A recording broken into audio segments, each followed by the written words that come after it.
Bonjour. Merci déjà de m'accueillir. Ça fait déjà plusieurs années que j'entendais parler de la SEPR, que je connaissais le nom et que je m'étais dit il y a vraiment des choses à faire avec cet établissement en termes de travaux de recherche et d'études. J'espère que c'est le commencement en fait d'une collaboration que j'espère nous pourrons poursuivre. Alors oui, vous allez voir que ce que j'ai préparé rebondit sur un certain nombre de points que Philippe Mérieux a abordé. Mon propos sera moins général, plus ciblé. Je vous propose de parler 1 heure, pas 1 minute de plus, et de me tenir à ça, enfin de me contrôler là-dessus, de façon à ce qu'on ait vraiment la possibilité d'échanger juste après, sachant que cet après-midi je vais rester et que j'aurai l'occasion aussi de rebondir sur ce que vous ferez dans les ateliers. Donc voilà. Alors pour illustrer pour illustrer le propos de ce que je vais dire aujourd'hui, je vais prendre 2 exemples. Je ne sais pas si vous voyez quelque chose. Ça va? Bon, mais c'est pas grave si vous voyez pas le détail, je vais vous expliquer. Et vous allez voir que dans le titre c'est marqué alternance, mais c'est pas la définition classique de l'alternance que je vais retenir. Elle est plus large que ça, et elle concerne aussi les formations dites scolaires. Et vous allez comprendre pourquoi. Donc vous avez devant vous là le programme, les programmes officiels d'un bac professionnel.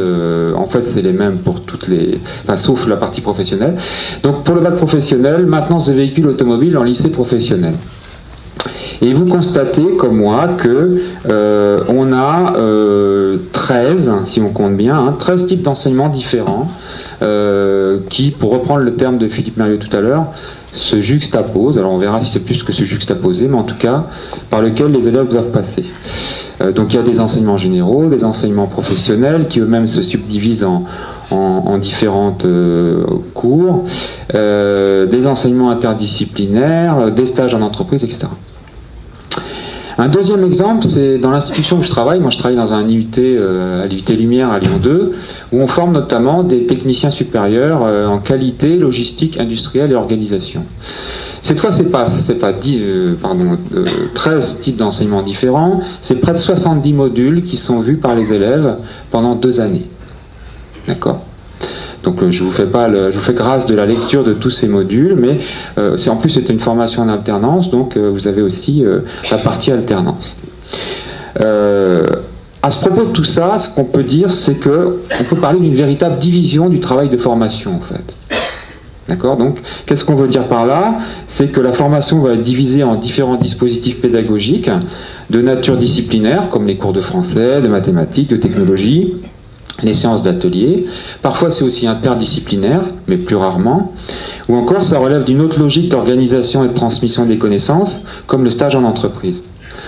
Chacun des dispositifs va être conçu et animé par des experts du domaine, donc des professeurs de domaine professionnel, professeurs de français, etc.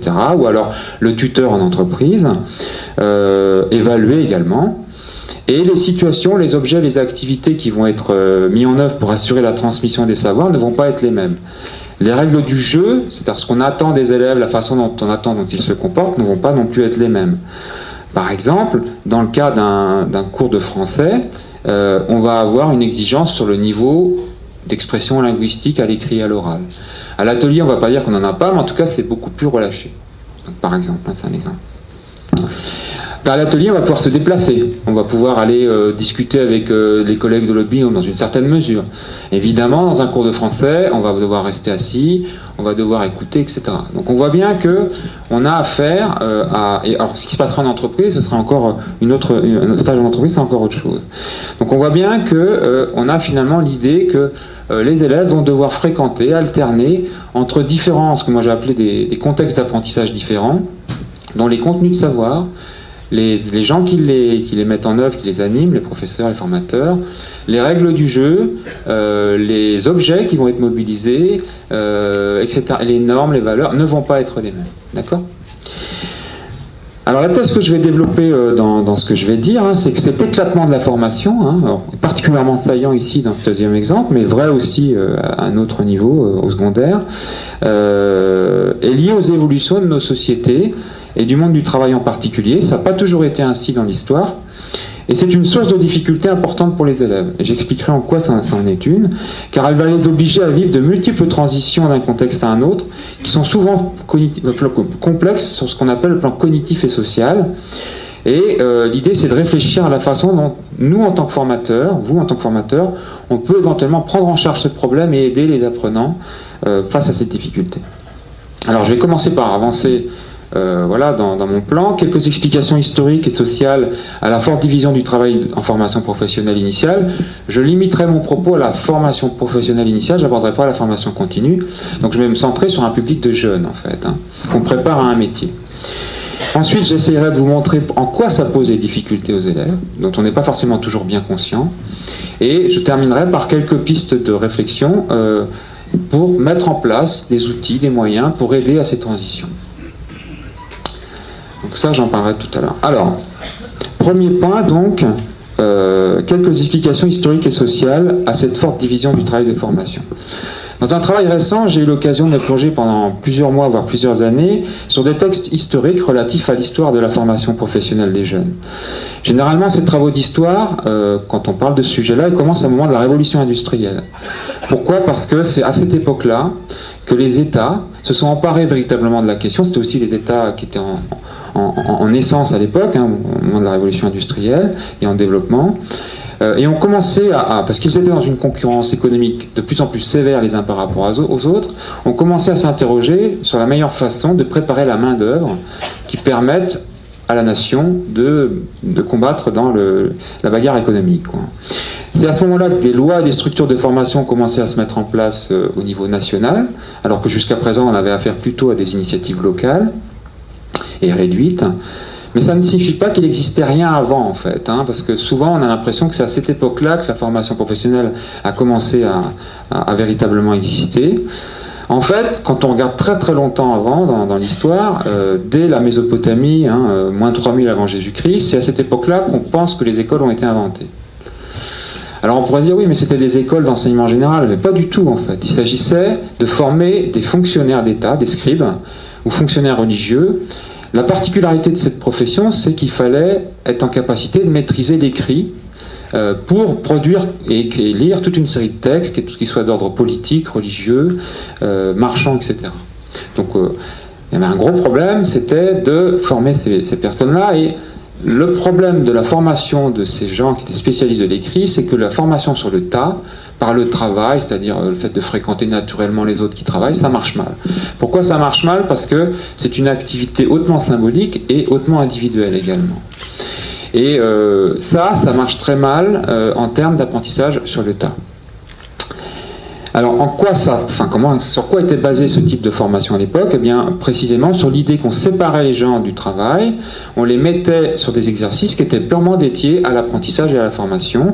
Donc, en l'occurrence, il s'agissait de élaborer des signes sur des tablettes d'argile qui étaient répétés, etc., dans une progression de plus en plus complexe, et sur l'idée de mémoriser aussi un certain nombre de textes. Donc, on voit bien que là, on avait les débuts de ce qu'on pourrait appeler un curriculum de formation, où finalement on réfléchit à des exercices de complexité croissante, de façon à ce qu'on acquiert progressivement une technique, en l'occurrence ici, la lecture et l'écriture. Il y avait bien d'autres dispositifs qui existaient à l'époque, en particulier dès l'Antiquité aussi précoce, on a la mise en place de corporations, de métiers artisanaux, et la mise en place au sein de ces corporations d'une codification de la formation des jeunes apprentis. D'accord ? Alors à l'inverse du dispositif précédent, là on s'appuie sur l'apprentissage en situation de travail, sur le tas, mais on le codifie quelque peu en instituant des maîtres et en définissant la durée de la formation, etc. Probablement qu'il y avait aussi des techniques pour expliquer aux jeunes comment faire certains gestes, etc., les apprendre. On dispose de peu de traces de ça parce que, évidemment, les savoirs étant des choses très précieuses à l'époque, on n'écrivait pas tout ça, et donc pour les historiens, on manque de matériaux. Alors ce sont là que deux exemples, bien d'autres dispositifs ont été créés dans l'histoire, avant même la révolution industrielle, pour permettre l'acquisition de savoirs professionnels et préparer des personnes à tenir des rôles professionnels sociaux, qu'ils soient religieux, politiques, militaires, marchands, etc. Ils ont reposé sur des situations, des objets, des activités relativement différents. Par exemple, on voit bien que dans le cas des scripts, le rôle de l'écriture et des exercices écrits étaient fondamentaux. C'était vraiment la principale activité des élèves, des apprenants.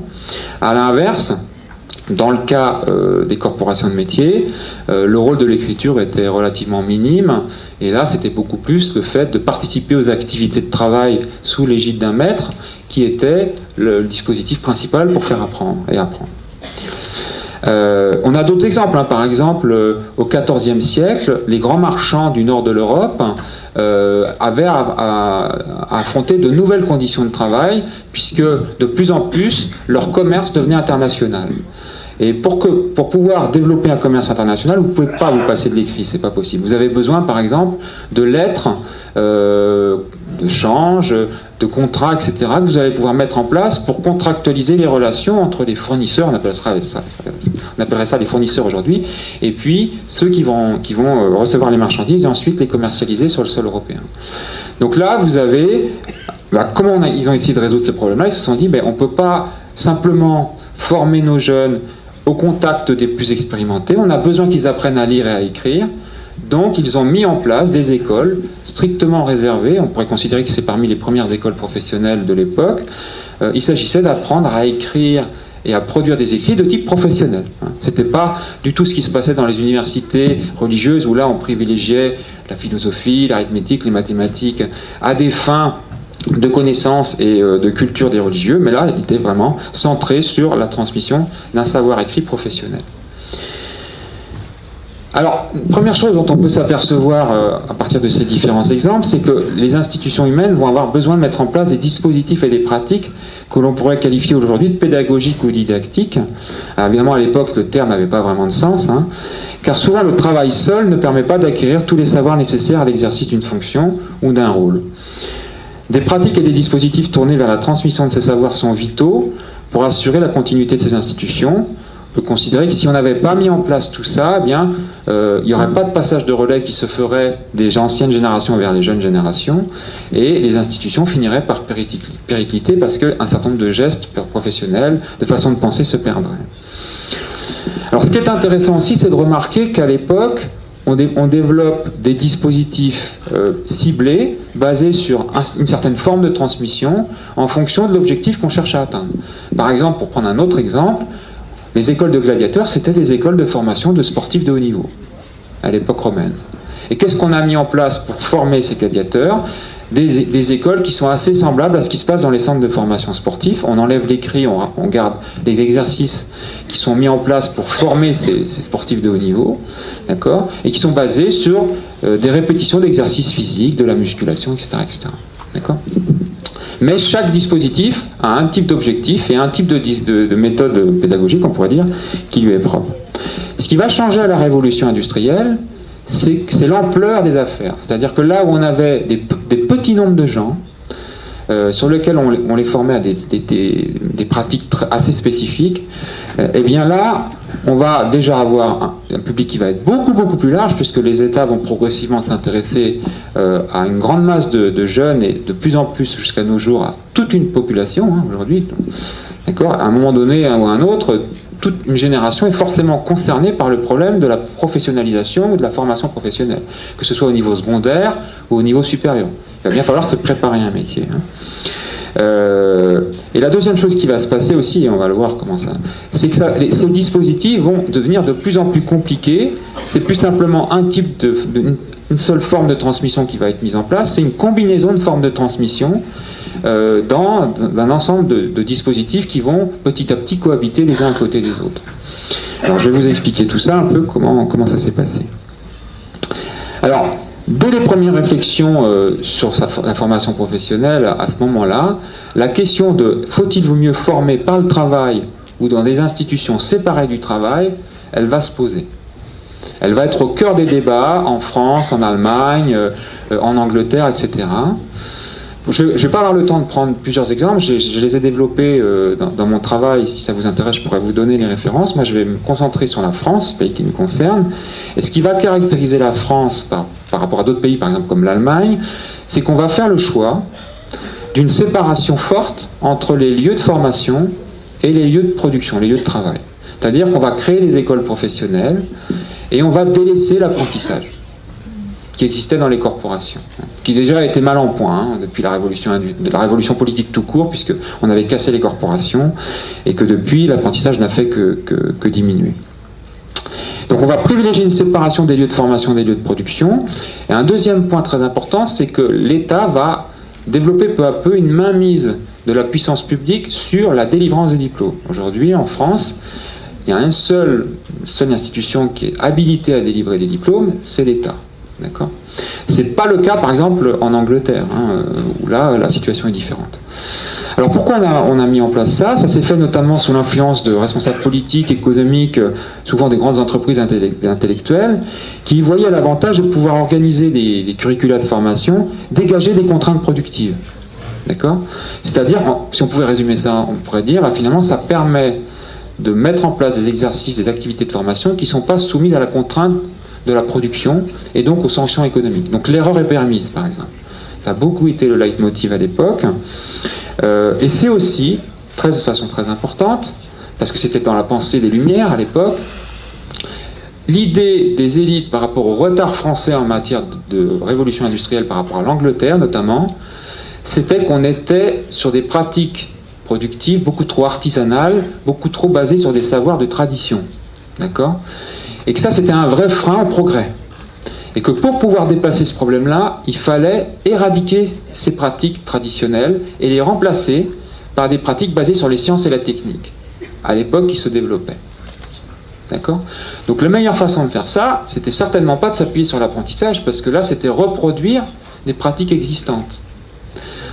Évidemment, l'intérêt de l'école, c'est de pouvoir former à de nouvelles pratiques avec l'espoir que les jeunes, quand ils arriveront dans le monde du travail, contribuent à mettre en place ces nouvelles pratiques et à faire évacuer les anciennes. Le cas des MFR, que vous connaissez peut-être par exemple, beaucoup plus récent, est un vrai bon exemple de ça. C'est-à-dire que les MFR ont mis en place de l'alternance, mais du côté de ce qui se passait en centre de formation, c'était véritablement le but, c'était d'arriver à transformer profondément les pratiques agricoles avec de nouvelles techniques qui étaient basées sur la science et les découvertes techniques de l'époque. Donc on peut ainsi préparer le futur travailleur dans les écoles professionnelles de la façon la plus rationnelle possible, en lui transmettant les nouveaux savoirs scientifiques, techniques et pratiques qui se développaient à l'époque, et ainsi contribuer à éradiquer les savoirs professionnels du passé, accusés de plomber les performances économiques du pays. Ce choix d'une nette séparation et finalement d'une négation de l'intérêt des apprentissages au travail ne sera pas celui de l'Allemagne, par exemple, qui lui donnera au contraire une très grande importance, en le complétant petit à petit par une formation théorique dans les écoles, dans un système dual. À l'inverse, en France, ce choix historique d'une formation dans les écoles professionnelles, il est important de dire que les milieux patronaux se sont finalement bien faits à cette idée-là, parce que c'était assez peu exigeant pour eux. Finalement, on sous-traitait complètement la formation professionnelle à la puissance publique, sans avoir beaucoup à se préoccuper de ce problème-là. Alors, le choix d'une formation en école va aussi conduire à reprendre ce qui est au fondement de l'organisation des écoles dans l'enseignement général, c'est-à-dire le découpage du savoir en spécialités ou disciplines différentes.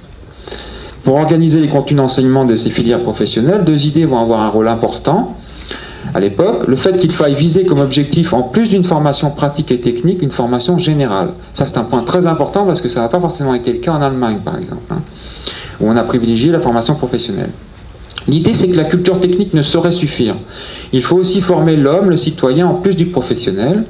Il faut donc une certaine culture littéraire, historique, mathématique et scientifique générale, et donc mettre en place des cours dans les disciplines qui vont correspondre à ces domaines de savoir.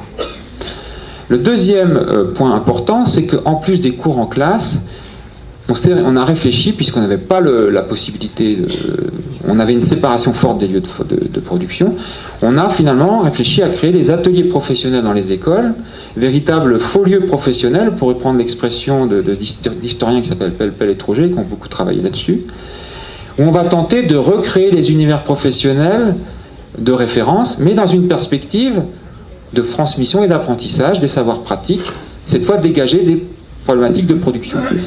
Parce qu'à quelques rares exceptions près, comme les lycées agricoles, ou par exemple le lycée Lamache, ici à Lyon, dans les ateliers professionnels, on n'a pas de production réelle. On a ce qu'on appelle, les formateurs de professionnels connaissent bien, les pièces poubelles, dans le domaine technique. On produit des pièces qui ne sont pas commercialisées derrière, qui ont uniquement un rôle pour faire apprendre le métier. Alors, on peut tirer de cette évolution une première analyse du pourquoi de la division du travail de formation. Le fait de devoir se mettre dans les clous de fonctionnement d'institutions scolaires nécessite de passer par une division en disciplines, en enseignements disciplinaires différents. Ça, c'est au fondement de toutes les écoles du monde, cette division disciplinaire. Et les écoles professionnelles qui ont été mises en place ont naturellement repris ce principe et ont donc été conduits à créer des disciplines ou sujets d'études techniques ou professionnelles qui leur sont propres, basés non seulement sur des savoirs différents, par exemple la construction mécanique, la technologie des moteurs, pour rester dans le domaine de la mécanique auto, mais aussi sur l'opposition qui va très fortement structurer les choses entre théorie et pratique, donc les cours en classe, les cours pratiques en atelier. Et puis on a ajouté des disciplines d'enseignement général pour compléter cette formation technique et professionnelle, pour donner la culture générale qu'on jugeait indispensable pour former l'homme et le citoyen. D'accord ? Donc on voit bien déjà se dessiner le fait que on va avoir cette division du travail. Alors bien entendu, pour assurer ces différents enseignements, on ne peut pas s'appuyer sur une seule personne. C'est pas possible, les sujets sont trop spécialisés. Il faut avoir affaire à des spécialistes de chaque sujet, donc à des professeurs ou à des formateurs spécialisés. De plus, les savoirs ne sont pas figés, mais ils évoluent.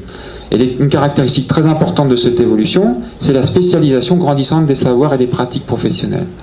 Si je reprends l'exemple du programme du DUT Qualité, Logistique Industrielle, Organisation que je vous ai montré tout à l'heure, les intitulés des modules, il n'y en avait pas autant il y a 15-20 ans, hein, quand le département qui ne s'appelait pas Clio à l'époque existait, on avait probablement 2 fois moins de modules, quoi. Alors à quoi ça tient cette évolution? Ça tient au fait que les recherches techniques et scientifiques ont apporté des connaissances nouvelles dont on considère qu'elles sont importantes pour le futur professionnel, donc on va en rajouter. Mais cela aussi, ça tient aussi à des évolutions très fortes du monde professionnel qui lui aussi a évolué vers une bien plus forte spécialisation des métiers et des fonctions. Amusez-vous à regarder les intitulés du ROM, je ne sais pas si vous connaissez le répertoire opérationnel des métiers et des emplois, plus de la NPE, mais de Pôle emploi. Vous verrez le nombre d'intitulés qui existent. C'est assez hallucinant, il y en avait beaucoup moins il y a 50 ans. Et ce phénomène ne fait que s'accélérer en fait. Alors une conséquence de cette plus grande variété, accompagnée d'une obsolescence plus grande des métiers, c'est-à-dire que des métiers qui existaient il y a 20 ans n'existent plus aujourd'hui ou ont considérablement diminué en importance, hein, c'est qu'on ne peut plus avoir de lien aussi direct entre formation et monde du travail. Ce serait trop coûteux. Si on devait créer une formation pour chaque emploi, vous imaginez le nombre de formations qu'il faudrait créer. Donc comment on s'en sort de ça? Eh bien, on crée des formations qui sont plus destinées à faire sortir un type de professionnel, mais un domaine d'emploi en fait. Par exemple, le DUT Clio, là, dont je vous ai parlé, on forme des logisticiens, des spécialistes de la qualité industrielle, des spécialistes de la gestion de production dans l'atelier, des spécialistes de logistique interne, externe, etc. Donc on considère que ces différents emplois sont proches de par les savoirs qu'ils partagent, et on considère qu'une formation va pouvoir suffire. Alors, donc l'idée finalement, c'est que pour répondre à la division du travail, productif, on est obligé de créer des formations qui permettent d'accéder à différentes fonctions considérées comme plus ou moins proches. Donc pour pouvoir faire cela, qu'est-ce qui va se passer? On va devoir ajouter des savoirs supplémentaires, bien évidemment. Puisqu'on forme plus simplement un type de métier, par exemple, on va plus pouvoir simplement proposer des séances d'atelier, on va permettre à quelqu'un d'acquérir des gestes professionnels. Il va falloir aussi lui donner des savoirs scientifiques, techniques, etc., de plus en plus nombreux, parce que, bien évidemment, probablement que parmi tous ces savoirs, un individu lambda, il n'en utilisera que le 2/5 dans sa carrière professionnelle, mais comme on a affaire à une promotion de 40 individus, qui vont forcément avoir des trajectoires professionnelles différentes, il faut pouvoir répondre à potentiellement toutes les situations que vivront ces étudiants ou ces élèves immédiatement après leur sortie du monde du travail, mais également dans 10 ans, dans 15 ans, dans 20 ans. D'accord ? Alors, une autre évolution du monde du travail, et Philippe Mérieux en a parlé, hein, c'est que les entreprises attendent beaucoup plus de leurs salariés aujourd'hui. D'accord ? Là où il ne s'agit plus simplement d'effectuer simplement des tâches bien prédéfinies, on va leur demander par exemple de pouvoir remplacer un collègue quand il est parti. Donc on va leur demander de la flexibilité. Donc de pouvoir tenir plusieurs postes différents. On va aussi leur demander d'être capable de traiter des dysfonctionnements lorsque ça arrive en situation de travail. De ne pas systématiquement faire appel à la maintenance par exemple. Mais de pouvoir le régler déjà à leur niveau. On va leur demander d'être plus autonomes, d'être plus réflexifs. C'est-à-dire d'être capables de réfléchir à ce qu'ils ont bien fait, pas bien fait, et pourquoi ça a marché et pas marché. On va leur demander aussi de plus en plus de maîtriser les capacités d'écrit dans le métier. Hein. Donc de plus en plus, l'informatique, ça génère de l'écrit, mais aussi des documents qualité, etc., qui sont des documents écrits. Donc, il ne serait-ce qu'un opérateur de production, il va devoir manipuler une quantité bien plus importante d'écrits qu'il y a quelques années. D'accord ? Donc, pour être capable de faire ça, il faut ajouter encore des savoirs supplémentaires. Donc, par exemple, on va devoir ajouter des savoirs de l'ordre de comment on génère des écrits professionnels, etc. Alors, ces deux types d'évolution, la division accrue du travail et la montée des exigences vis-à-vis des compétences des salariés, en réponse à la complexification du travail, ont pour conséquence une augmentation probable du nombre de modules ou de disciplines d'enseignement. On va par exemple ajouter un cours sur les questions environnementales dans la logistique, parce que les normes en la matière deviennent de plus en plus importantes. On va pouvoir aussi ajouter des dispositifs de nature interdisciplinaire pour essayer de préparer les jeunes à la gestion des problèmes complexes et pas simplement à des problématiques liées à une seule discipline. J'y reviendrai là-dessus. Et puis on va aussi probablement développer des dispositifs qui visent à développer la réflexivité des jeunes, quoi. Alors un dernier facteur qui permet d'expliquer la division du travail de formation, ça tient au retour en grâce de l'apprentissage au travail. C'est-à-dire que là où on l'avait évacué pendant des années en France, on le voit revenir en force, et ça vous le voyez depuis 30-40 ans par le fait que les stages ont nettement augmenté dans les formations en termes de fréquence et de durée. On voit aussi l'alternance revenir en force. Là où on l'avait complètement éliminé à une certaine époque, pratiquement, il n'y avait plus que quelques sections en apprentissage. Aujourd'hui, par exemple, il est devenu un argument massu pour beaucoup de formations supérieures qui proposent l'alternance comme un moyen de mieux s'insérer dans le monde du travail. D'accord ? Donc, qu'est-ce qui s'est passé ? Les crises économiques sont passées par là et les entreprises ont de plus en plus renvoyé au système éducatif le fait que les jeunes qui sortaient du système des écoles professionnelles ne savaient pas faire grand-chose, en fait. Ils n'étaient pas opérationnels dans l'emploi. Et on s'est aperçu en fait qu'on ne pouvait pas uniquement former de façon disciplinaire, mais qu'il fallait aussi avoir des temps de formation en situation de travail, parce que les savoirs professionnels ne sont pas structurés de la même manière que ceux qui existent à l'école. En particulier, les compétences professionnelles, on a inventé ce terme-là d'ailleurs pour essayer de mieux rendre compte de la structure des savoirs. C'est plus du tout une organisation disciplinaire, il faut mobiliser un ensemble de ressources internes et externes pour être capable de gérer des situations problématiques complexes en situation de travail. Donc, ces ressources, elles sont très variées. Ça peut être des concepts théoriques, des méthodes techniques, des savoir-faire pratiques, des normes et des connaissances sociales, des valeurs, des capacités réflexives, etc. Et il faut pouvoir mobiliser ça de façon combinée. Donc cet apprentissage de la combinaison opportune et adéquate des bonnes ressources internes et externes est très malaisé en dehors des situations de travail, même si on peut déjà la traiter en mettant en place, par exemple, des situations de projet à l'intérieur de l'école. Donc on a pris conscience de l'importance des stages et de l'apprentissage au travail, mais en même temps, il ne vous aura pas échappé qu'en rajoutant, par exemple, des stages, eh bien, on ajoute encore un autre type de contexte d'apprentissage qu'on juxtapose avec les autres, que sont les enseignements disciplinaires, les séances d'atelier, etc. D'accord ? Alors, finalement, on pourrait résumer la situation de la manière suivante pour les élèves.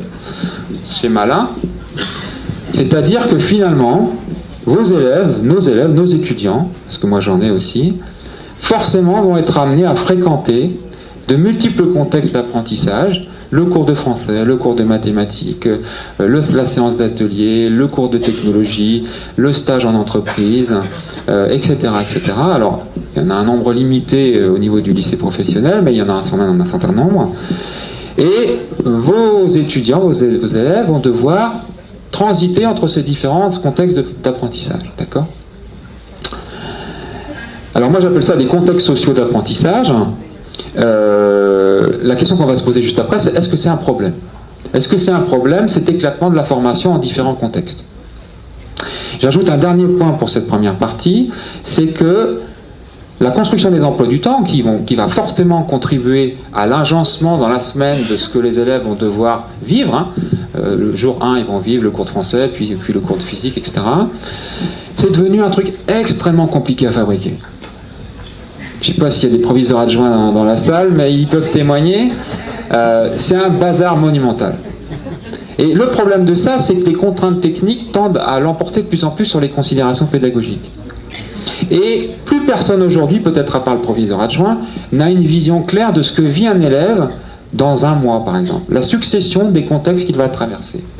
Et ça pose un problème parce que là où on pourrait imaginer qu'on va réfléchir à des prérequis de telle matière pour ensuite pouvoir enchaîner sur telle autre matière, on ne peut plus trop faire ça parce que les contraintes techniques de disponibilité de salles, de disponibilité d'enseignants, etc. vont l'emporter sur le reste. Donc on a une perte de contrôle sur le curriculum, ce que j'appelle moi le curriculum global de l'élève, de l'étudiant, parce qu'on ne sait plus exactement l'enchaînement des situations qu'il va vivre. D'accord ? Alors on en garde une petite idée, mais elle devient très, très, très petite. Deuxième partie, pourquoi ça pose difficulté aux élèves ? Alors on pourrait se dire, mais c'est pas un problème, c'est une chance. Nos étudiants, ils vivent une grande variété de situations d'apprentissage. Ils vivent un cours de français où ils vont étudier la littérature à telle époque, et puis ils vont pouvoir ensuite étudier telle notion en mathématiques, et puis vivre telle expérience de physique qui est recréée à l'atelier. Et puis ils vont pouvoir aller en stage où ils vont pouvoir faire des choses, et puis à l'atelier ils vont apprendre des gestes techniques. Tout ça c'est passionnant, tout ça c'est vachement intéressant. Ouais, c'est intéressant peut-être, mais vous avez déjà, Philippe Mérieux en a déjà parlé, le problème c'est que c'est intéressant pour ceux qui savent picorer, aller chercher tout ce qu'il y a à apprendre dans ces différents espaces et ensuite faire le lien entre ces différentes connaissances. Et finalement, ça repose sur une triple hypothèse, sur les capacités de nos élèves. Alors écoutez bien ça parce qu'il me semble que c'est très important. Premièrement, une très grande plasticité, c'est-à-dire la capacité à s'adapter à des règles du jeu qui vont changer plusieurs fois par jour. D'accord ? Je vais rentrer dans le cours de français, je sais que je dois me comporter de telle façon pour faire tel type d'activité et en vue d'apprendre tel type de connaissances. Et puis l'heure d'après, je passe au cours de mathématiques. Ah, le professeur de mathématiques, il n'a pas les mêmes habitudes de travail. Il attend autre chose des élèves. Et puis il ne parle pas de la même chose. Et puis, ensuite je passe à l'atelier. Ah bah là, à l'atelier, tout d'un coup, je ne suis plus assis. J'ai le droit de me déplacer, et puis le prof, il n'attend pas encore la même chose de moi. Et puis si jamais je dis un gros mot, c'est peut-être moins grave qu'en cours de français, etc., etc. Donc très grande plasticité, être capable de rapidement identifier ce qu'on en attend de vous, d'accord, dans chaque situation, de se rappeler ce qu'on a fait la dernière fois qu'on s'est vu avec le prof aussi. C'était peut-être il y a plusieurs jours. Entre-temps, il y a eu de l'eau qui a coulé sous les ponts et j'ai vu plein d'autres cours. D'accord ? Deuxième capacité supposée, une capacité à se mobiliser et s'engager, à se motiver finalement, dans chaque contexte, et à être motivé par ce qui est proposé à chaque fois. Pas sûr que ça marche à tous les coups. Je pense que vous avez une petite idée de ça. Troisième hypothèse, la capacité à transférer, comme Philippe Mérieux en a parlé tout à l'heure, et à relier ce qui s'apprend dans chaque contexte, pour construire des compétences professionnelles, puisqu'on a vu qu'elles n'étaient pas structurées de façon disciplinaire, c'est une combinaison de ressources hétérogènes, donc il faut arriver à combiner tout ça pour construire de la compétence. Alors, est-ce qu'on peut considérer que ces trois capacités, les élèves les ont ? Un certain nombre de recherches montrent que ça n'est pas le cas, en grande majorité, et que donc ça va poser problème. D'abord, l'adaptabilité, la plasticité. Alors le problème, c'est que c'est probablement les élèves qui sont les plus en difficulté scolaire qui ont le plus de mal avec ces changements incessants, en fait. Alors, j'ai des collègues, Philippe Mérieux a parlé tout à l'heure de l'équipe de Paris 8, je te reparlerai de Charlot tout à l'heure, mais des chercheurs qui sont en activité actuellement, qui s'appellent Rochex et Bautier, eux ont travaillé sur les apprentissages fondamentaux à l'école primaire. Donc vous allez me dire, mais quel rapport ? Mais en fait, on s'aperçoit que dès l'école primaire, dès les petites classes, de la fin de la maternelle et du début du primaire, des écarts vont se creuser entre les élèves, notamment sur le fait que les bons élèves arrivent facilement à deviner, comprendre ce que le prof attend d'eux, mais qu'au contraire, ceux qui sont issus, qui ont été plus en difficulté, qui sont souvent des jeunes issus de classes populaires, eux vont très rapidement buter sur cette problématique-là et ne pas deviner, comprendre les attendus de l'enseignant. Donc vont progressivement accumuler des retards très conséquents, parce qu'évidemment, vu qu'ils ne comprennent pas, ils vont continuer à essayer de comprendre, et là où les autres vont déjà être passés à la tâche d'après. D'accord ? Et il va falloir un grand nombre de semaines dans l'année scolaire pour que petit à petit il se fasse à la façon de fonctionner de l'enseignant à ses attendus. Et on voit bien qu'à chaque changement d'année, ces élèves vont remettre beaucoup de temps pour se réhabituer à un nouvel enseignant. Alors le problème, c'est quand on passe au collège, puisque là c'est plus un enseignant, mais c'est 5, 6, 7, 8, 9, 10 qui ne fonctionnent pas de la même manière, qui ne parlent pas de la même chose, etc. Et de fait, des rapports et des études montrent que l'entrée au collège est un point ultra délicat pour beaucoup d'élèves, enfin pour un nombre non négligeable d'élèves, qui vont avoir beaucoup de mal à se faire à ces changements incessants de règles du jeu. D'accord ? Alors, comment comprendre ces différences entre les élèves, en fait, hein? Alors là, les études sociologiques sont très claires, et il y a un rapport qui est sorti il n'y a pas longtemps là, qui en reparle. C'est en lien direct avec le milieu familial et culturel. C'est-à-dire que plus vous avez un milieu familial qui va être riche sur le plan des pratiques culturelles, avec des habitudes de lecture, de visionnage de films, de jeux aussi de société variées, de situations sociales et d'interactions verbales multiples, de corrections linguistiques permanentes. Moi, je reprends systématiquement mon fils de 6 ans quand il me dit « Qu'est-ce qu'il y a ?» Je lui dis « Qu'est-ce qu'il y a ?» Eh bien, ce travail-là ne se fait pas dans beaucoup de familles. Et bien, plus ces milieux sera riche, plus on donnera des ressources pour être en capacité de décoder les attendus du système scolaire qui va fonctionner sur une base relativement implicite. Et moins il disposera de cela, plus son univers culturel et social sera rétréci, et moins il comprendra que le monde est fait de situations sociales variées auxquelles il faut pouvoir répondre de façon variée. D'accord ? Deuxième point, la motivation. Est-ce qu'on peut faire l'hypothèse qu'à chaque fois que nos élèves rentrent dans une classe ou dans un cours, ou voire même quand ils vont en stage, sont motivés par ce qu'on leur propose de faire? Alors il y a un récent livre d'un sociologue qui s'appelle Hugo Paletta qui nous rappelle déjà combien beaucoup d'élèves arrivent en formation professionnelle secondaire, je parlerai de la formation professionnelle secondaire ici, non pas comme un choix premier, mais comme un choix subi. D'accord ? Alors par exemple, beaucoup de jeunes, souvent issus de l'immigration maghrébine d'ailleurs, regrettent d'avoir déconné au collège, d'accord, et ne voient pas le lycée professionnel du tout comme un moyen de se rattraper, et sous prétexte qu'on leur apprendrait un métier, mais au contraire, comme une seconde chance potentielle pour raccrocher aux études supérieures. D'accord ? Parce qu'ils n'ont pas du tout abandonné l'idée d'avoir un métier avec un haut niveau d'études, en particulier parce qu'ils ont vécu, alors c'est pas le cas de tous, hein, mais c'est le sociologue dont je vous parle a fait pas mal d'entretiens et l'a montré, ils ont très mal vécu la carrière professionnelle de leurs parents, de leur père en particulier, donc père qui a immigré, et qui est resté ouvrier toute sa vie, et qui a été clairement l'objet de discrimination sociale, parce que d'autres à côté de lui, qui n'étaient pas de la même origine, avaient une progression de carrière différente. Donc, pour eux, l'atelier, c'est le synonyme d'un échec professionnel pour lequel ils veulent dépasser, mais évidemment, ils sont rattrapés par leurs propres difficultés scolaires. À l'inverse, un certain nombre d'élèves, alors là le sociologue les typifie plus, alors c'est des typifications, hein, donc il faut se méfier, c'est pas des cas généraux, qui sont beaucoup plus, qui sont en apprentissage cette fois, dans le bâtiment, la cuisine, etc. Souvent, fils ou filles d'artisans, en particulier dans les régions plus rurales, vont eux développer un contre-discours scolaire, en rejetant les savoirs scolaires et en valorisant très fortement les savoirs professionnels, et donc le fait d'être en apprentissage.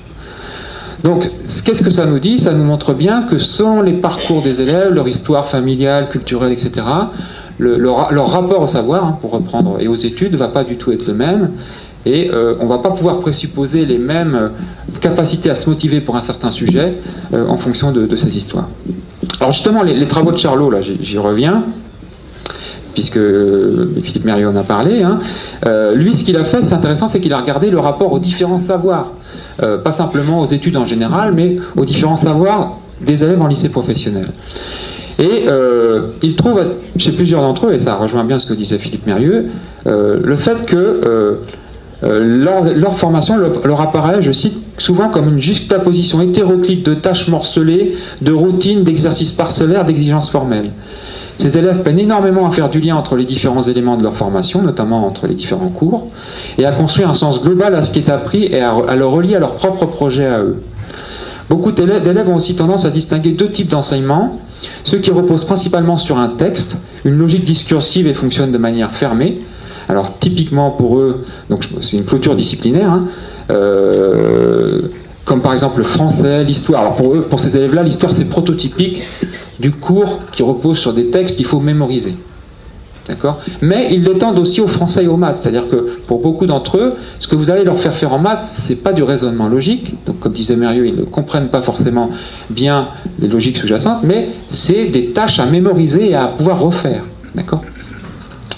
Et ils vont opposer ce premier type d'enseignement à des enseignements qui vont non plus reposer sur du texte, sur une logique discursive, sur du langage, mais également sur la manipulation d'objets, etc. Donc typiquement ce qui va se passer en atelier, mais ils peuvent aussi mettre dans ce sac-là ce qui se passe dans le cours de physique, dans la mesure où on manipule des objets également.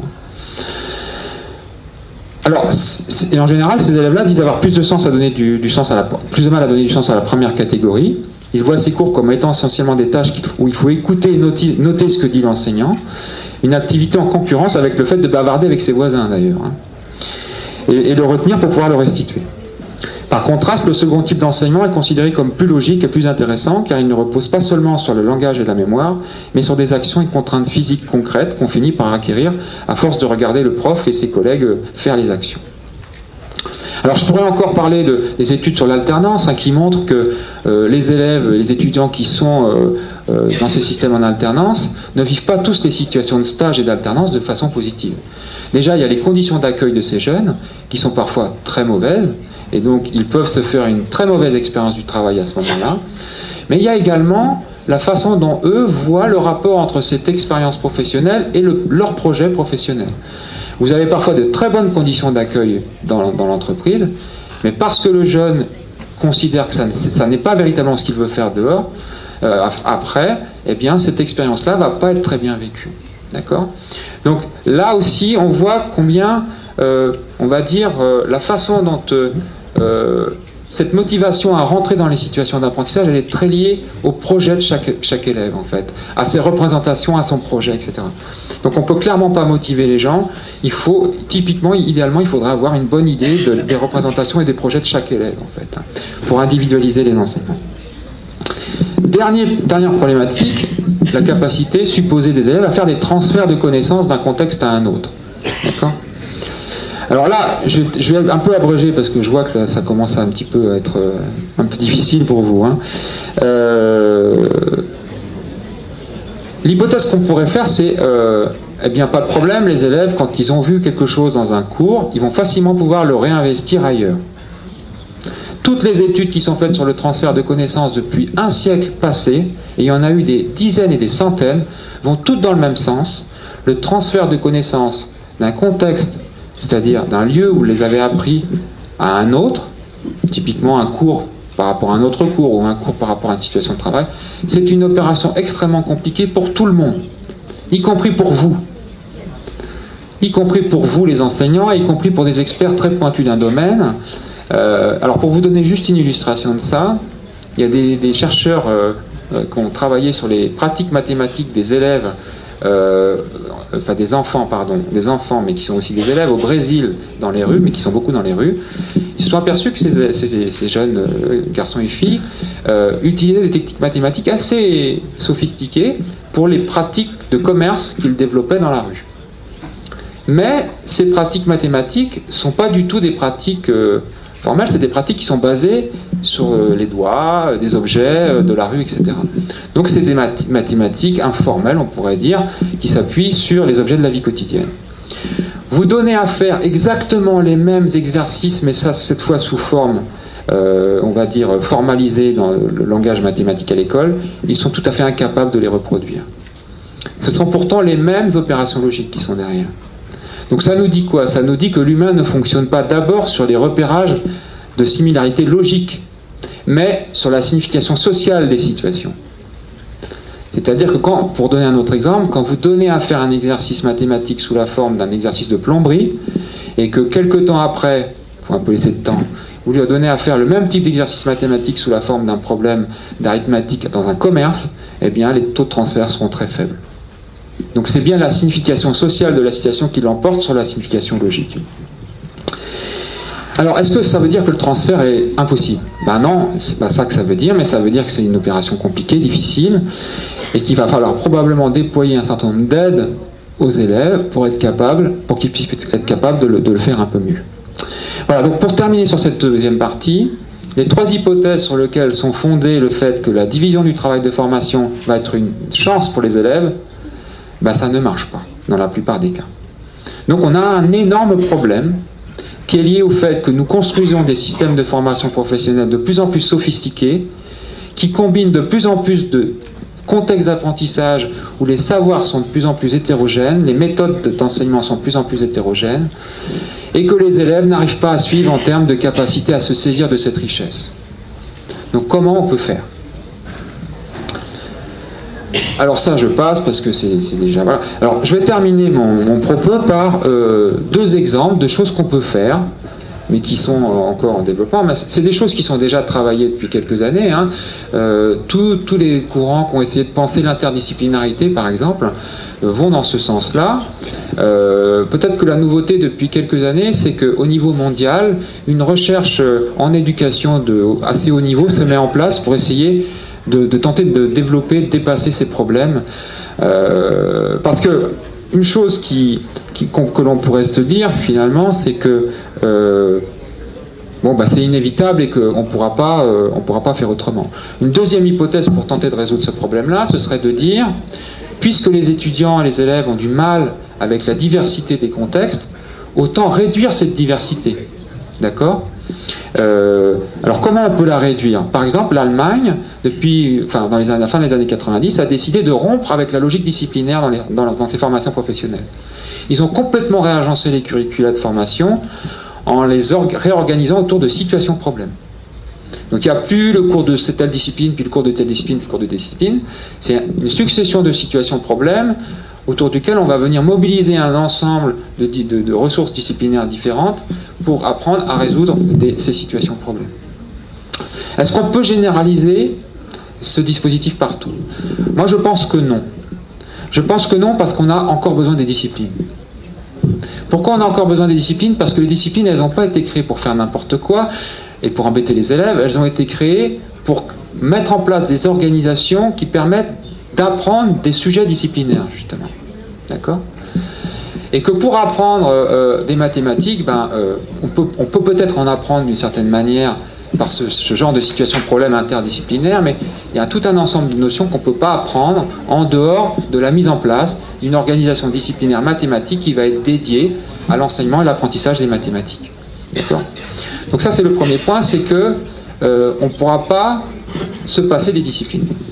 Alors après, ce qu'on pourrait se dire, c'est que peut-être qu'on pourrait toucher au contenu dans les disciplines. Alors je vais être un peu provoquant. Allons-y. Je vais prendre le cours de français, par exemple. Au lycée professionnel, le cours de français. Alors, on pourrait se dire, plutôt que de faire un cours de littérature à des élèves de lycée professionnel, pourquoi on ne fait pas plutôt un cours de communication professionnelle, où on leur fait apprendre à comment interagir avec un client, comment aussi utiliser des écrits typiques du métier, etc. On est bien sur des sujets qui portent sur de la communication, de l'interaction verbale et écrite, etc. Pourquoi on ne ferait pas plutôt ça plutôt que le cours de littérature? Alors, vous allez me dire, oui, mais dans ce cas-là, c'est le vieux débat, ça veut dire qu'on entérine le fait que certains élèves n'accéderont jamais à la culture générale auquel d'autres accèdent. Ils n'auront jamais la chance d'étudier Proust, etc. Enfin, je ne sais pas ce qui est au programme, mais ou de voir des films, etc. Alors, je suis d'accord avec vous là-dessus. C'est une vraie réflexion politique qu'il faut avoir. En même temps, je suis à peu près sûr que dans cette salle, un certain nombre de collègues, là, sont pas loin de penser de ce que je viens de dire au tout début de ma phrase. Mais bon. C'est-à-dire que peut-être qu'on pourrait se passer de l'étude de la littérature. Parce que finalement, le professeur d'atelier, lui, son point de vue, c'est peut-être de se dire ok, la littérature, c'est bien, mais en attendant, personne ne prend vraiment en charge ce problème de la formation à la communication avec les clients, etc. Je l'ai vécu dans... Alors peut-être que c'est pas le cas ici, hein, mais je l'ai vécu au lycée professionnel Bron-Auto avec lequel on travaille. finalement, il y avait un vide dans la formation. C'est-à-dire que ces compétences dont on a vu qu'elles sont de plus en plus demandées, c'est-à-dire capacité à utiliser des écrits, à les produire, à les lire, capacité à interagir de façon réflexive avec les autres, eh bien, elles sont prises en charge nulle part. Il y a comme un vide, quoi. D'accord ? Donc c'est un vrai problème. Alors c'est un vieux débat, hein.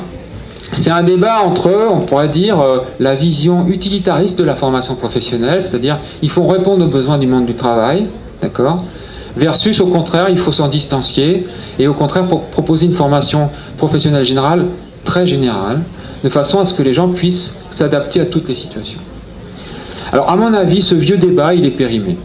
L'opposition, finalement, enseignement professionnel, enseignement généraux, ça tient plus. Ça tient plus parce que j'ai montré tout à l'heure que de plus en plus dans le métier, c'est pas uniquement de professionnels, et Myriou l'a dit, hein, qui savent bien faire des tâches techniques dont on a besoin. C'est aussi, ce qu'on a dit tout à l'heure, des gens capables de prendre leur propre activité comme objet de réflexion, de pouvoir la verbaliser, etc., etc. Et ça, on peut se dire que des gens qui vont venir, à travers un cours de français, travailler là-dessus, y compris par des œuvres littéraires, parce que finalement, la littérature, c'est quoi? C'est aussi la capacité à prendre une œuvre, à l'étudier à distance, ce qu'on appelle, mes collègues de Paris 8 appellent ce qu'on appelle des processus de secondarisation, c'est-à-dire l'idée qu'on va plus être dans un rapport immédiat aux choses, mais dans un rapport distancié, et à partir de là, on va pouvoir réfléchir aux choses, eh bien, c'est aussi tout à fait fondamental. Mais on pourrait se dire que peut-être il faudrait faire un travail pour que ce qui se passe dans chacune des disciplines soit plus en relation, en confrontation, en discussion avec les autres disciplines. En gros, ça voudrait dire que, et c'est un des gros problèmes, c'est que le prof de telle discipline, il connaît très mal ce qui se passe dans la discipline de son collègue. Pour plein de raisons, hein. Pour plein de raisons, parce qu'il n'a pas été formé à ça, parce que le programme l'entraîne parfois à ne pas le faire. Je vous donne un exemple sur les programmes. Les programmes d'enseignement général, et en particulier de français-histoire, pour revenir à ces programmes, c'est les mêmes pour toutes les sections professionnelles. On a exactement le même programme à faire que vous soyez dans une section d'ébénisterie, de mécanique auto, du tertiaire, etc. Donc, qu'est-ce qui va se passer tout naturellement? On a des objectifs dans les programmes qui sont forcément très généraux. D'accord? Qui ne peuvent pas se pencher sur telle ou telle particularité liée à tel ou tel métier. C'est pas possible, puisque même parfois, vous avez peut-être ça, le professeur, dans sa classe de français, a des élèves qui relèvent de sections différentes. Donc il ne peut pas se concentrer sur la problématique de tel ou tel métier, par exemple. Donc c'est compliqué. Mais en même temps, on pourrait se dire que, pourquoi on ne ferait pas entrer dans le cours de français, ou dans le cours de maths, de sciences, des objets de l'atelier, par exemple, une revue technique automobile. Vous savez ce que c'est qu'une revue technique automobile? Certains sûrement dans la salle. C'est un peu la Bible des mécaniques auto, hein. C'est-à-dire que c'est là qu'on va trouver toutes les informations techniques sur le véhicule, etc., qui est très utilisée dans les ateliers. Pourquoi on ne l'étudierait pas du point de vue de la sémiotique et de la syntaxe dans le cours de français? Pourquoi on ne ferait pas ça? Pourquoi on n'étudierait pas un objet comme ça? Et pourquoi ça n'aurait pas autant de valeur que d'étudier, en plus des œuvres littéraires, ce type de production humaine? Ce serait intéressant. Et donc finalement, c'est remettre en cause le fait qu'il y aurait une culture littéraire savante et une culture vulgaire qui serait délaissée. Pourquoi pas, hein? Alors, deuxième exemple de façon de fonctionner, le développement de... Si vous voulez que je m'arrête, hein, si vous en avez marre... Moi, je veux bien m'arrêter, hein. J'en ai encore pour 5-10 minutes et puis après, on aura terminé. C'est bon? Alors, deuxième exemple. Je vais sans doute là rien vous donner de très très nouveau, puisque ça doit déjà exister. J'ai étudié au sein du département qualité, logistique industrielle, organisation dans lequel je suis pas mal investi, une situation qu'un collègue avait mis en place, très intéressante. Donc le DUT, c'est 2 années de formation, d'accord? C'est beaucoup de modules, comme vous l'avez vu au début de l'exposé, et c'est de l'alternance, d'accord? Et ce prof-là s'est dit, mais il manque quelque chose. Entre cet ensemble de modules disciplinaires, les stages et les situations de travail, il manque des situations où les élèves seraient en situation de devoir remobiliser les différents concepts, méthodes qu'ils ont vus dans cet éparpillement de matière, finalement.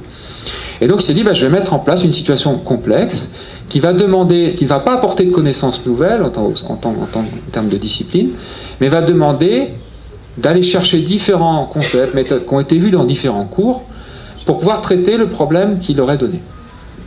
Alors je n'ai pas le temps de développer le problème qui est en jeu, mais grosso modo on est en gestion de production, donc il s'agissait de recréer l'organigramme d'une entreprise virtuelle de production et ce qu'on appelle le système d'information, c'est-à-dire la façon dont les différents services, une fois qu'ils ont été définis, vont pouvoir s'échanger les informations pour pouvoir arriver à produire de façon efficace, par exemple des chaussures ou un yaourt. D'accord ? Et moi j'ai filmé ça et j'ai étudié ça, j'ai analysé ça avec mes outils de chercheur derrière pour essayer de comprendre ce qui se passait. La première chose qu'on constate, c'est que ça conforte ce que je vous ai dit auparavant, les élèves ne pensent pas du tout à remobiliser ce qu'ils ont vu dans les différents cours. Ils pensent un peu à exploiter un peu leur expérience personnelle en entreprise. Ça, ils le font un peu.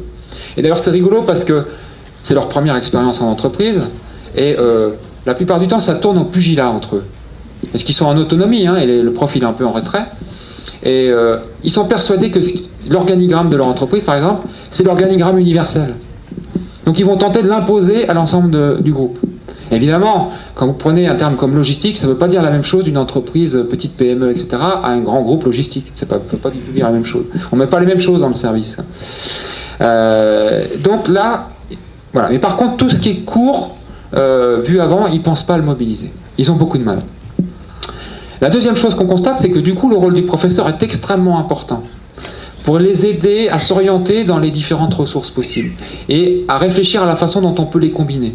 Parce qu'un concept tel qu'il a été vu ou une méthode dans un cours disciplinaire, il ne peut pas être réutilisé tel quel dans une situation comme ça. Il faut l'adapter, le modifier, l'utiliser de façon dégradée, enfin voilà, j'en passe, c'est des meilleurs. Et ça, ils l'apprennent nulle part à le faire. Donc là, le rôle du prof est essentiel pour pouvoir faire ça. Et puis la troisième chose qu'on peut tirer comme enseignement de ça, c'est que pour pouvoir animer ce type de situation, il faut être extrêmement bon connaisseur de l'ensemble d'une formation. Puisqu'il faut connaître tous les contenus de ce qui se joue dans les différents cours. Il se trouve que ce prof-là, c'est un prof qui avait pas mal baroudé et qui avait mis en place ce type de DUT-là ailleurs dans le nord de la France. Et parce qu'il manquait de profs quand ils ont mis en place le DUT, il a dû assurer quasiment tous les cours au début. Donc on a un peu une perle rare et ça pose une colle. C'est comment on peut trouver des profs capables d'animer ce type de situation. Dernier exemple, là dans un autre département du DUT dans lequel je suis, qui s'appelle Statistique et traitement informatique de données. Là on forme des techniciens spécialistes du traitement de données informatiques et du traitement statistique. Avec ces collègues de ce département-là, je ne vais pas vous donner ça parce que voilà, tout de suite, les collègues du département, les responsables de la formation, se plaignaient depuis plusieurs années du fait que les étudiants, puisque là aussi c'est en alternance, utilisaient très très peu des cours qu'on leur avait enseignés en situation de travail. En particulier, on leur faisait des heures et des heures de cours en statistique avancée et ils utilisaient très très peu des statistiques. Alors que potentiellement, les collègues le voyaient bien au moment du mémoire de fin d'année, il y avait potentiellement la possibilité de faire des choses très intéressantes avec les statistiques poussées. Donc on s'est dit, on a pris un doctorant pour faire ce travail, on va essayer de réfléchir à la façon d'améliorer le transfert de connaissances entre ce qui s'enseigne à l'école et à l'IUT et ce qui se pratique dans la situation de travail.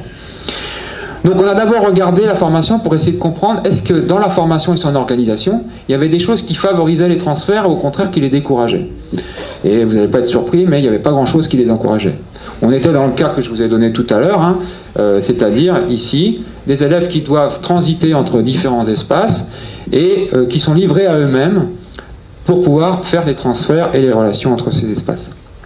Donc ce qu'on a mis en place, suite à ce constat, on a travaillé avec les formateurs, on a procédé de la manière suivante, c'est-à-dire qu'on a été chercher les archives des livrets d'apprentissage, on a regardé toutes les différentes tâches qu'avaient fait les élèves dans les années passées, sur 3-4 années d'alternance, en entreprise. Et avec les formateurs, qui étaient les meilleurs connaisseurs de la formation, on a élaboré une typologie des missions des étudiants en 3 niveaux. Les grands domaines, donc il y avait le domaine statistique, le domaine de traitement de données, les grandes missions, vous avez des exemples là, je ne sais pas si vous pouvez lire, et les tâches, par exemple définir les méthodes statistiques, extraire, récupérer les données, etc. Et on a mis en correspondance des ressources potentielles censées être enseignées dans les différents modules, dont on pensait a priori qu'elles étaient pertinentes pour le type de tâches que les élèves avaient à traiter dans l'entreprise. Et on a expérimenté le dispositif auprès de plusieurs trios. Alors le trio chez nous, c'est le tuteur entreprise, le tuteur académique, le tuteur IUT, et puis l'apprenti, pour voir comment ça se passait au moment où, parce que dans notre système, donc, les tuteurs académiques se déplacent 5 fois dans l'année pour encadrer les étudiants en entreprise, donc c'est des rendez-vous à 3, hein, et où il s'agit de définir notamment les missions qui seront confiées pendant la période de 2-3 mois qui va venir. Et donc, on a rajouté à ce dispositif existant le fait de devoir utiliser cette grille, c'est-à-dire qu'une fois que le maître d'apprentissage de tuteur entreprise avait expliqué ce qu'il attendait du jeune, on lui demandait d'utiliser la grille en lui disant, bon, ben, cette mission-là, d'après vous, elle pourrait se classer sur quel type de catégorie de mission ou de tâche qu'on a là. Et puis, ben, automatiquement, ensuite, on propose des ressources, et il est demandé à l'élève, à l'étudiant, la fois d'après, d'avoir dû essayer de les utiliser pour tenter de résoudre les problématiques qui se posaient. D'accord ? Donc, qu'est-ce qu'on a comme résultats principaux ? Et je terminerai là-dessus. Hein. D'une part, un fort intérêt des maîtres d'apprentissage pour l'outil. Parce que pour eux, ce n'était pas simplement un moyen d'améliorer le transfert, c'était surtout un moyen de mieux connaître ce qu'on pouvait donner à faire aux étudiants et les contenus d'enseignement à l'UT. Et là, il y a un vrai problème. C'est-à-dire que l'alternance, souvent, elle pêche parce qu'on pourrait dire qu'il n'y a pas de système d'information entre ce qui se passe d'un côté et de l'autre. D'accord ? Les tuteurs ne savent pas ce qui se passe au centre de formation, et dans le centre de formation, on sait trop peu ce qui se passe dans les entreprises.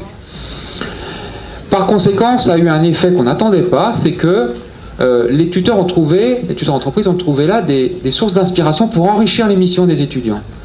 Ils ne pensaient pas qu'on pouvait donner à faire ce type de tâche. Ah bah tiens, je ne savais pas qu'on pouvait te donner à faire ça, bah tiens, tu vas le faire.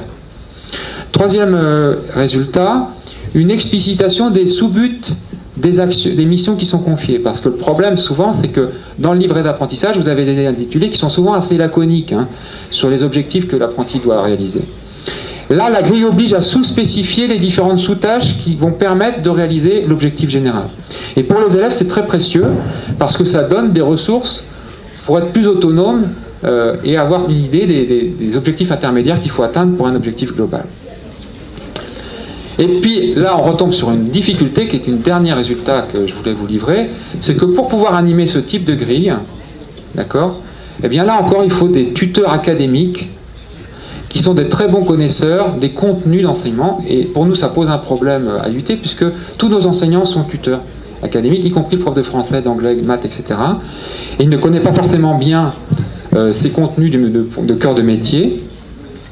Alors ce qu'on a fait, c'est qu'on a essayé de développer une approche du tutorat plus collective, où les tuteurs s'aident les uns les autres, par exemple des réunions débriefing après qu'ils aient été voir leurs étudiants, et où ils se confrontent les difficultés notamment liées à l'utilisation de la grille.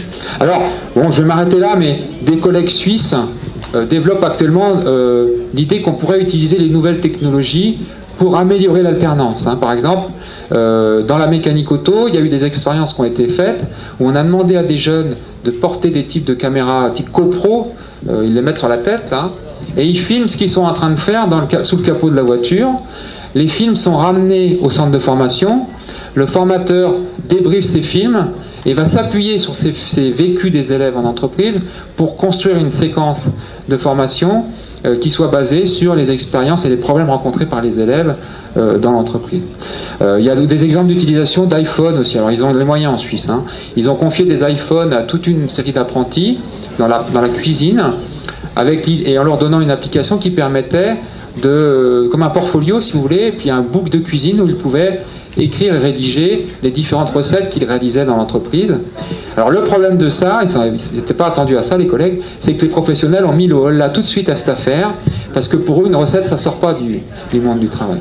Donc il faut encore penser des choses comme ça, mais on voit bien qu'il y a toute une réflexion qui est aujourd'hui mise en route pour essayer de penser les problèmes liés à la transition des élèves entre ces différents espaces de formation, et pour véritablement prendre en charge ce problème de l'éclatement, et pour pouvoir finalement que tout l'argent qu'on dépense en heures et en heures de cours, ça donne des résultats en termes de construction de compétences qui soient plus efficaces. Voilà, je vous remercie, on aura l'occasion de continuer à discuter là-dessus.